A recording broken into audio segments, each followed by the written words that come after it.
왜 이란은 그런 적이 없다고 발뺌을 했을까? 아니야, 이스라엘이 우리 때린 거 아니야. 결론부터 말을 해주자면 철강주들에 대해서는 아버지, 지난주에는 우리 증시가 굉장히 많이 흔들렸죠. 이유는 뭐 다들 아시다시피 이스라엘의 이란에 대한 공격 때문이었어요. 지난주에 네타냐후가 내부적으로 자신한테 쏟아지는 화살을 외부로 자꾸 돌리려는 시도를 하고 있을 수도 있다는 뭐 그런 생각을 전해드렸었는데요. 결국 그가 사고를 친 게 아닌가 하는 생각이 들어요. 근데 뭐 그나마 이란 측이 핵시설에 피해가 없다고 부인했고 드론 몇 개 격추했다고 하면서 주가는 조금 반등을 주고 마감되기는 했어. 이란의 아미르 압둘라얀 장관은 시오니스 정권을 지지하는 매체들은 패배를 승리로 만들어내고자 노력했으나 격추된 소형 드론들은 아무런 피해나 사상자도 내지 못했다라고 말했는데 이란의 이스파한시 인근 나탄즈에는 우라늄 농축 시설과 핵 연료 제조 공장이 있어. 드론 격추 이란 측에서는 이렇게 얘기했어. 이번 사건이 외국의 소행이라는 점은 확인되지 않았고 배후도 불분명하다라면서 즉각적인 보복 계획이 없다고 일축하기도 했어. 뭐 보복 계획이 없다고 하니까 다행이긴 한데,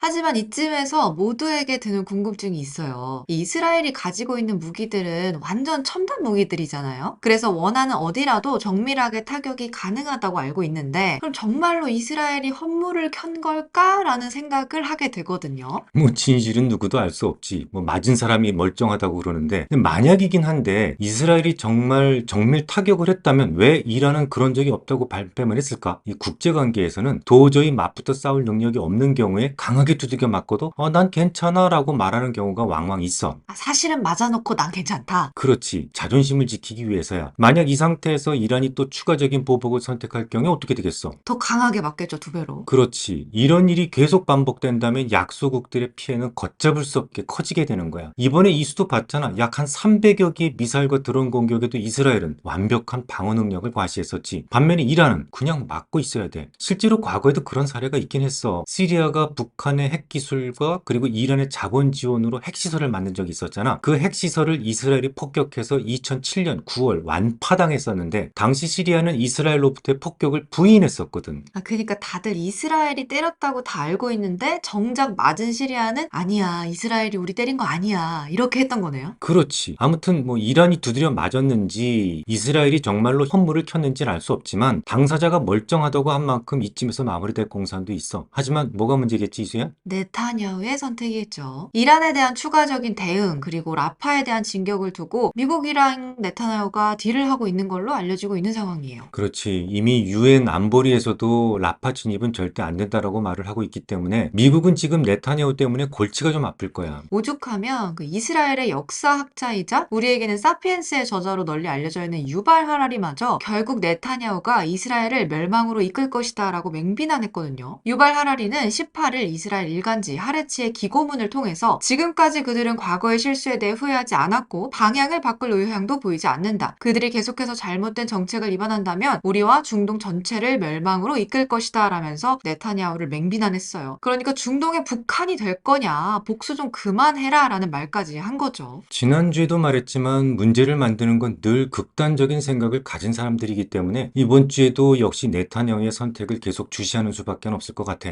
그럼 이제 증시로 돌아와 볼까? 글로벌 시장을 약세로 몰고 가기 시작한 원흉인 소매 판매부터 짚어봐야 되겠지? 3월 미국의 소매 판매가 전월 대비 0.72%나 증가했어요. 시장 예상치였던 0.3%를 대폭 상회했을 뿐만 아니라 전월 변화율도 0.58%에서 0.94%로 아주 큰 폭으로 상향 수장됐죠. 소매 판매가 겨울 한파 때문에 올 1월에는 전월 대비 0.87% 감소했었잖아. 그리고 2월의 반등폭이 예상보다 작아서 실망하기도 했었는데 이번에 수정된 수치를 보면 어때? 한파로 인한 감소분을 몽땅 만회하고도 남는 수치야. 정말 이제 징그럽네요. 아주 지겨워요. 이 미국이 자기 일자리만 있으면 저축보다는 소비를 더 하는 나라라고는 하지만 주머니 사정이 너무 심하게 좋은가 봐요. 그러니까 말이야. 강력한 통화 긴축이 이렇게 유지되고 있음에도 불구하고 소비가 좀처럼 약해지지 않고 오히려 물가 부담이 낮아지면서 수요가 다시 살아나고 있다는 점이 놀라운 점이야. 아빠가 미 국채 10년물 기준으로 4.65% 20%를 최고점 주변일 것이다라고 말했었는데 기억나니? 나죠. 지난주에는 이미 그 상단을 강하게 두드리기 시작했어. 시장에서는 통화 긴축이 충분하지 않다는 인식이 점점 커지고 있지. 그래서 우리가 기대하고 있던 기준금리 인하가 아니라 기준금리 인상의 시나리오마저 나오고 있는 상황이야. 실제로 UBS에서는 강한 경기와 쉽사리 낮아지지 않는 인플레이션 때문에 연준이 기준금리 인하보다 인상을 택할 가능성이 높아지고 있다. 경제 확산세가 지속되고 인플레이션이 2.5%를 웃도는 수준에 머무른다면 내년 초부터 연준이 기준금리를 다시 올리기 시작해서 내년 중반에는 기준금리가 6.5%까지 높아질 가능성이 있다. 이렇게 전망을 했어요. 이 작년부터였나요? JP모건의 제이미 다이먼 회장이 기준금리가 8%까지 올라갈 수도 있다고 했었잖아요. 그런 발언들마저 재소환되면서 화요일 시장에서는 패닉장이 연출되기도 했었거든요. 기준금리 8%는 정말 상상을 해본 적이 없는데 이럴 땐 어떻게 받아들여야 될까요, 아버지?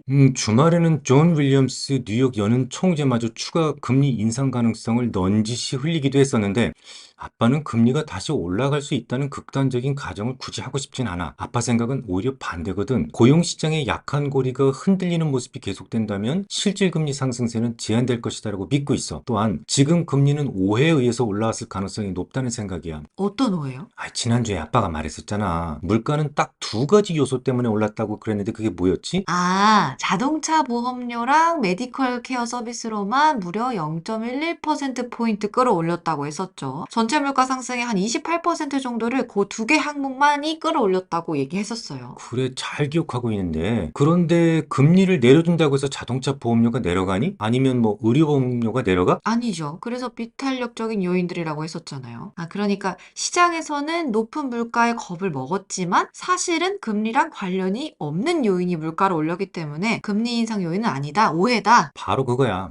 자, 다음으로 지난주에 철강주 그리고 조선주 관련해서 우리나라에 영향을 줄 수 있는 중대한 사건이 있었지. 맞아요. 조 바이든 대통령이 중국산 철강과 알루미늄에 대한 관세를 3배 인상하도록 미국 무역 대표부에 지시했다는 뉴스였는데요. 관세가 3배나 높아진 중국산 대신 한국산 철강에 대한 메리트가 올라가게 된 거니까 목요일에 우리의 철강주들이 일제히 강세를 보였던 거겠죠. 뭐 그렇긴 한데 결론부터 말을 해주자면 철강주들에 대해서는 짧게 치고 나오는 것이 좋을 것 같아. 우리나라를 유독 싫어하는 트럼프 때문에 문제가 생긴 건데 지난 2018년 당시에 트럼프 행정부가 자국 철강 업계 보호를 위해서 철강 232조라는 것을 적용하기 시작했거든. 이건 수입산 철강 제품에 고율의 관세를 부과하고 물량을 제한하는 조치야. 당시에 트럼프는 우리나라에게 쿼터 축소할래? 아니면 고율 관세를 뚫어 맞을래? 이 둘 중에 하나를 선택하라고 했었거든. 그래서 우리는 뭐 울며 겨자 먹기로 고율 관세 대신에 쿼터 축소 카드를 선택하게 된 거야. 이에 따라서 현재 한국은 대미 철강 수출에서 263만 톤까지만 무관세 적용을 받고 있어. 그러니까 중국산 대신 우리 것을 미국에 수출한다고 해도 좋아질 것이 실제로는 거의 없다는 거지. 2015년부터 2017년까지 연평균 383만 톤이던 한국산 철강의 미국 수출량은 2021년도에 200만 톤대로 축소됐는데 무관세 쿼터 263만 톤이 한국이 미국에 수출할 수 있는 실질적 제한 물량이기 때문이야. 심지어 미국의 이번 조치는 긍정적 효과는 거의 없는 반면에 부정적 효과는 오히려 있을 수 있어. 생각해봐 이수야. 중국산 철강에 미국 수출길이 막히게 되면 어떤 일이 벌어지게 될까? 미국 대신에 다른 곳에 수출을 하려고 하겠죠. 그래, 전 세계적으로 철강 공급 과잉 현상을 유발할 수도 있어. 중국은 지금까지 미국에서 받아주지 않는 물량을 미국 외 지역으로 덤핑을 쳐왔었잖아. 뭐 알리, 테무 잘 알고 있잖아. 그러잖아도 중국은 건설 경기 악화 때문에 철강이 남아돌고 있는데 미국마저 받아주지 않는다면 어떤 일이 벌어질 것 같아? 중국이 자국 내에 남아도는 철강을 또 저렴한 가격으로 밀어내기식 수출을 할 수도 있겠네요. 그렇지. 철강 업계에서는 이미 전 세계적으로 1억 톤가량의 공급 과잉 상태로 보고 있는데 작년이었지. 중국의 철강 수요는 9억 3천만 톤 정도였는데 철강 생산량은 10억 2천만 톤. 그러니까 수출을 9천만 톤 정도로 한 것으로 파악되고 있어. 그럼 이 중국산 철강이 미국으로 가는 길이 막힌다면 그러지 않아도 현재 철강 시장이 워낙 공급 초과인 상황이니까 오히려 철강 시황을 더욱 어렵게 만들 수도 있다는 거네요. 그렇지. 그런데 조선주에 대해서는 입장이 좀 달라. 전 세계 조선 공급의 8, 90%가 한국과 중국이 차지하고 있는 만큼 만약에 중국이 반덤핑 판정을 받게 될 경우에는 우리네 조선주들의 반사수혜를 기대할 수 있거든. 근데 해운산업 쪽은 반사수혜를 기대하기에는 미국보다는 유럽 쪽 구매력이 더 높지 않나요? 배를 주문하는 유명한 선사들이 대부분 유럽 쪽인 걸로 알고 있거든요. 맞아. 게다가 이미 3년치 일감을 수주해 놓고 있기 때문에 막상 불공정 관행조사가 반덤핑 판정으로 이어진다고 하더라도 도크의 여유가 많지도 않은 게 사실이야. 그래서인지 지난주에는 작은 배 위주로 생산을 해서 도크의 여유가 좀 있는 종목들의 상승률이 조금 더 강하게 나타났던 것이기도 하고.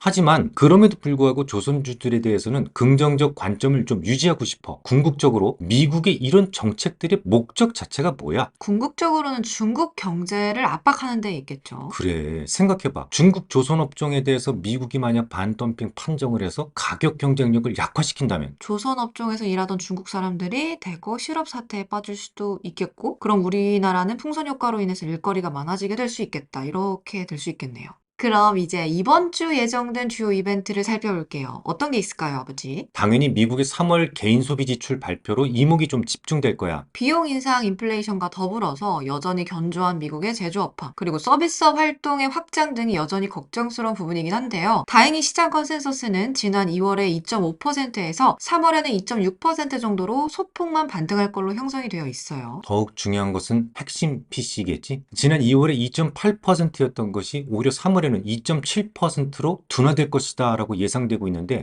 이렇게만 좀 나와준다면 CPI로 인해서 얼어붙은 투자 심리가 어느 정도 회복되는 모습도 가능할 것 같아. 물론 서프라이즈한 수치가 나온다면 다소 걱정이 될 수도 있겠지만 이미 CPI 발표가 워낙 좀 공포스러웠잖니. 그 때문에 어느 정도 시장에서는 알고 있는 뉴스이기 때문에 너무 과격한 차이만 나지 않는다면 그저 악재의 소화 과정으로 인식될 가능성이 높다고 보면 될 거야. 다음으로는 미국의 1분기 GDP 발표도 있을 예정이죠. 최근 GDP의 70% 이상을 차지하고 있는 소매 판매가 아주 높은 수치로 발표가 된 이후로 애틀란타 연은의 GDP 나우에서는 2.9%로 상향 조정된 상황이에요. GDP 발표 역시 너무 강한 성장률이 발표된다면 미국의 금리 인하 시기는 더욱 늦춰질 수도 있다는 점에서 good is bad가 될 가능성이 높긴 하겠지만 이미 금리가 꼭지 수준인 4.65% 주변까지 와 있기 때문에 10년물 기준으로 어느 정도 선 반영된 측면이 있어. 그러면 또 터무니없이 좋은 숫자만 나와주지는 않는다면 시장에서는 중립적인 재료가 될 가능성이 높다는 거네요. 그렇지.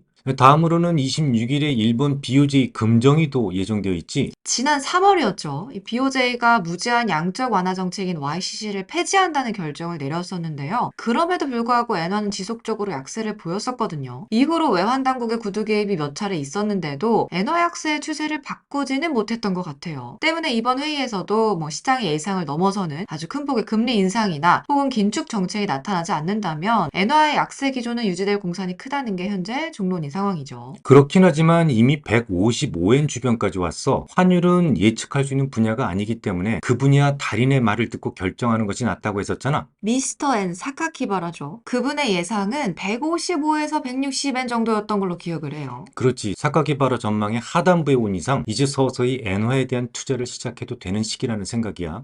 다음으로 이번 주는 특히 기업들의 실적에도 신경을 곤두세워야 할 거야. 미국 빅테크를 비롯한 주요 기업과 더불어서 우리나라 대형주들의 실적 발표가 예정되어 있어. 미국은 4월 23일 테슬라와 알파벳이, 24일에는 메타와 퀄컴, IBM, 램 리서치의 실적이 공개가 되고요. 25일에는 인텔과 아마존, 마이크로소프트의 실적 발표가 있어요. 우리나라에서도 23일 HD 현대일렉트릭, 24일 삼성물산과 삼성바이오로직스 그리고 하나오션, 25일에는 SK 하이닉스, 현대차의 실적 발표가 예정이 되어 있네요. 이번 주에는 시장의 방향을 좌우할 만한 좀 무시무시한 종목들의 대거 실적 발표가 있는 만큼 신경 쓰실 일이 조금 많으실 것 같아요. 그럼 오늘은 여기까지만 하고 마무리하도록 하겠습니다. 유익한 시간 되셨길 바라고요. 다음 시간에도 유익한 이야기 나누고 싶으시다면 좋아요, 댓글, 구독, 알림까지 아시죠? 그럼 안녕!